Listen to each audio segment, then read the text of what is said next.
Hello dear student, ये है आपका अपना चैनल अप्लाइड फिजिक्स क्लासेस।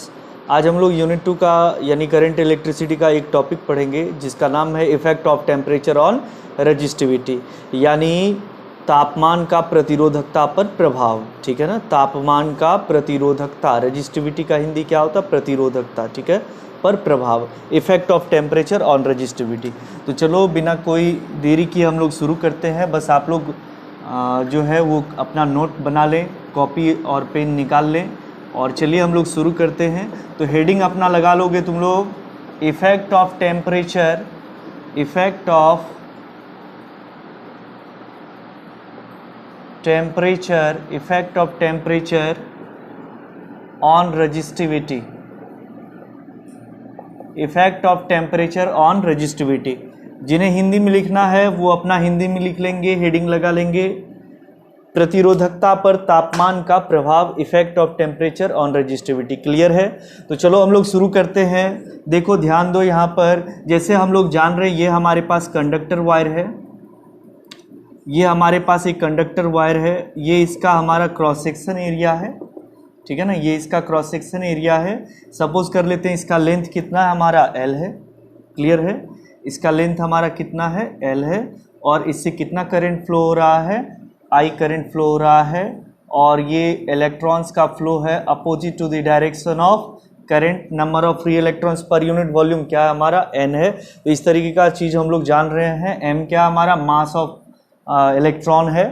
तो देखो ध्यान दो, यहाँ पर जैसे हम लोग देखते हैं कि ये जो टेम्परेचर आप देख रहे हैं, अगर हम टेम्परेचर कंडक्टर का इंक्रीज करेंगे तो होगा क्या? बेसिकली देखो, टेम्परेचर हम लोग अगर इंक्रीज करते हैं तो rate of collision of free electrons inside the conductor, यानी चालक के अंदर जो ये जो फ्री इलेक्ट्रॉन्स है इसका जो कोलिजन का रेट है ना वो बढ़ जाता है। ठीक है ना, रेट ऑफ कोलिजन बढ़ जाने का क्या मतलब है? रेट ऑफ कोलिजन बढ़ जाने का मतलब है कि एक इलेक्ट्रॉन का जब कोलिजन होता है फिर जो दोबारा कोलिजन होता है उसका, तो इसके बीच का टाइम गैप क्या हो जाएगा? घट जाएगा। रेट बढ़ेगा यानी इलेक्ट्रॉन तेजी तेजी से मूव करेगा, और जितना स्पीड से ये मूव करेगा तो टकराएगा जो वो फिर नेक्स्ट एटम से, किसी एटम से टकराएगा, और फिर उसके बाद दो सक्सेसिव कोलिजन में जो टाइम लगेगा इसका वो डिक्रीज हो जाएगा। ठीक है ना, तो इस तरीके से आप लोग ये चीज़ ध्यान देंगे कि इसका रिलैक्सेशन टाइम क्या हो जाएगा?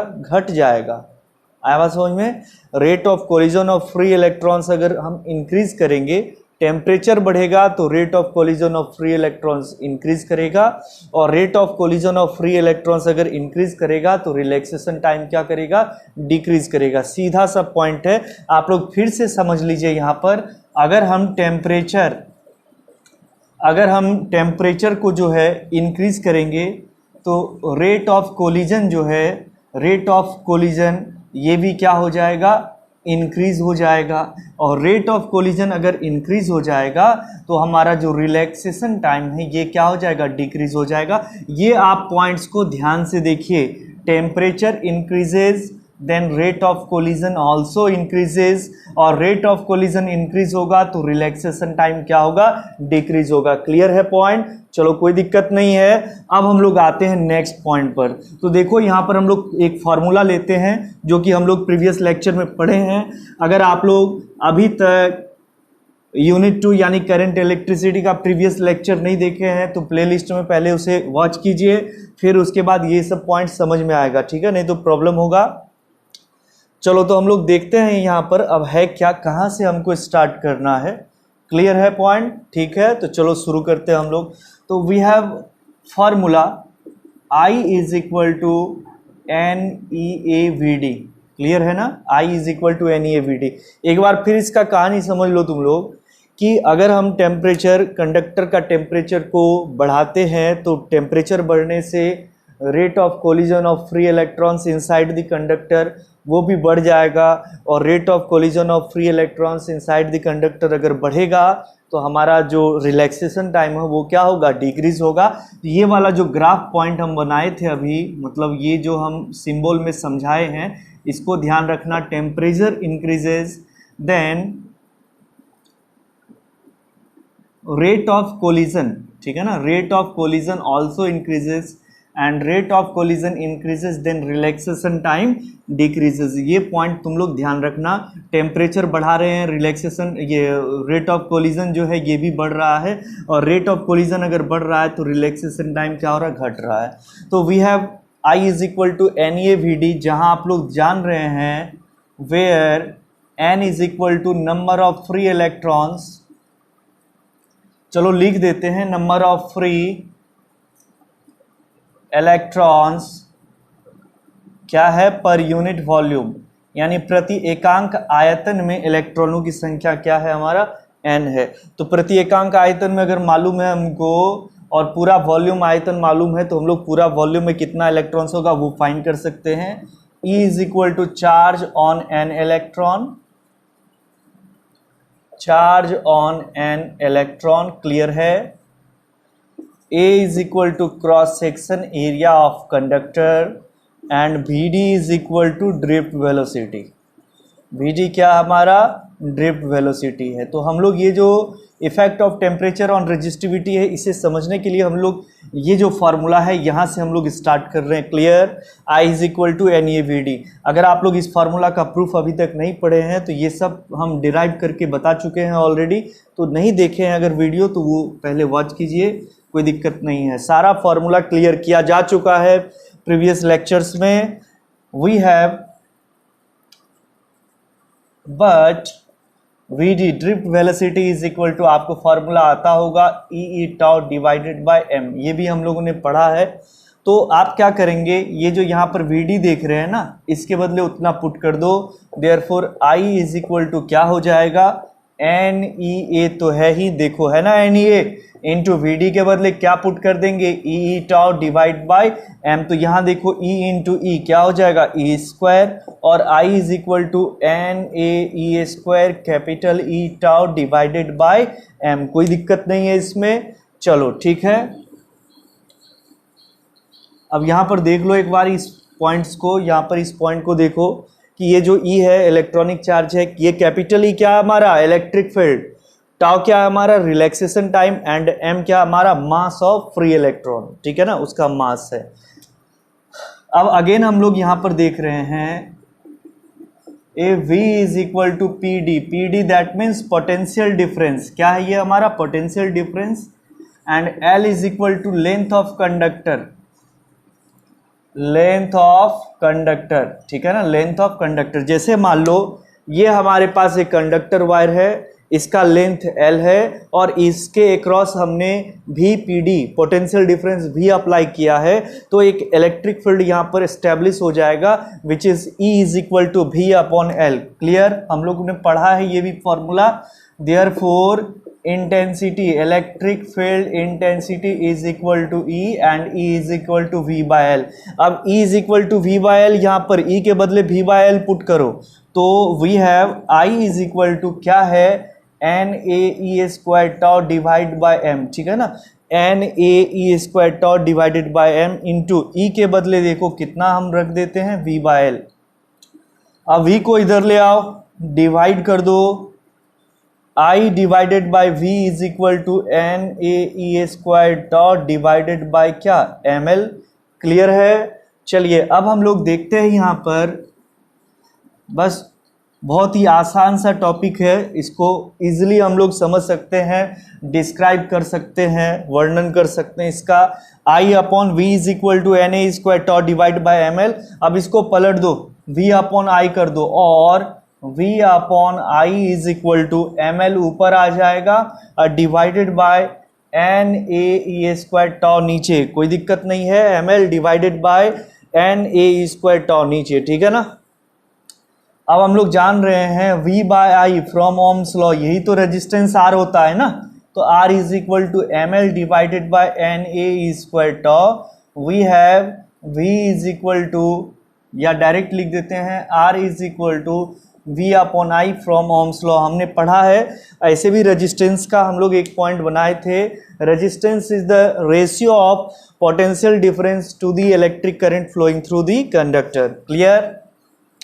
चलिए बट अभी ये नहीं हुआ है ख़त्म, इसमें थोड़ा सा और पॉइंट्स बाकी है, नोट कर लो, सब मिटा रहे हैं, नोट कर लो। चलो देखते हैं हम लोग आर इतना हो गया।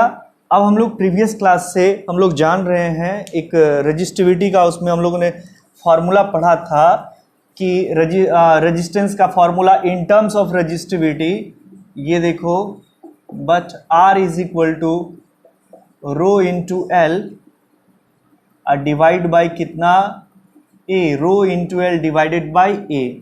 ठीक है, तो ये यहाँ पर पुट कर दो, देयरफॉर आर के बदले कितना, rho into L upon A is equal to, बताओ कितना है right side, M L divided by N A E square tau. Clear है ना। ये देखो एल और एल कैंसिल हो जाएगा, ये ए और ये ए कैंसिल हो जाएगा। तो और रजिस्टिविटी रो का जो हमारा फॉर्मूला आया है, देखो क्योंकि हमको effect of temperature on resistivity देखना है और यहाँ तक तो फॉर्मूला में कहीं रजिस्टिविटी है नहीं, देयरफॉर हमको आर का formula in terms of resistivity लिखना पड़ा, जिससे हम लोग रिलेट कर पाए टॉपिक को। तो resistivity rho is equal to M divided by N E square tau. ठीक है ना। अब आप यहाँ पर पॉइंट्स को ध्यान से सुनिए और एक नोट पॉइंट अच्छे से आप लोग लिखिए। देखिए, ध्यान दीजिए यहाँ पर। तो हम लोग देख रहे हैं क्या पढ़े, यहाँ पर क्या देखे, सबसे पहले ये देखो, if temperature increases then rate of collision increases and rate of collision increases then relaxation time decreases.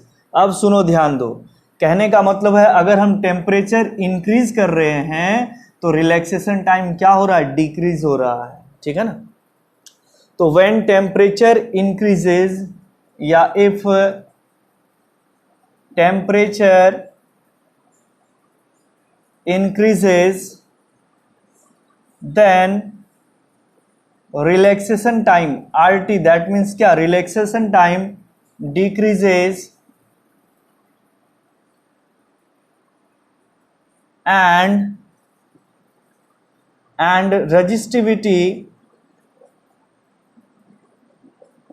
and resistivity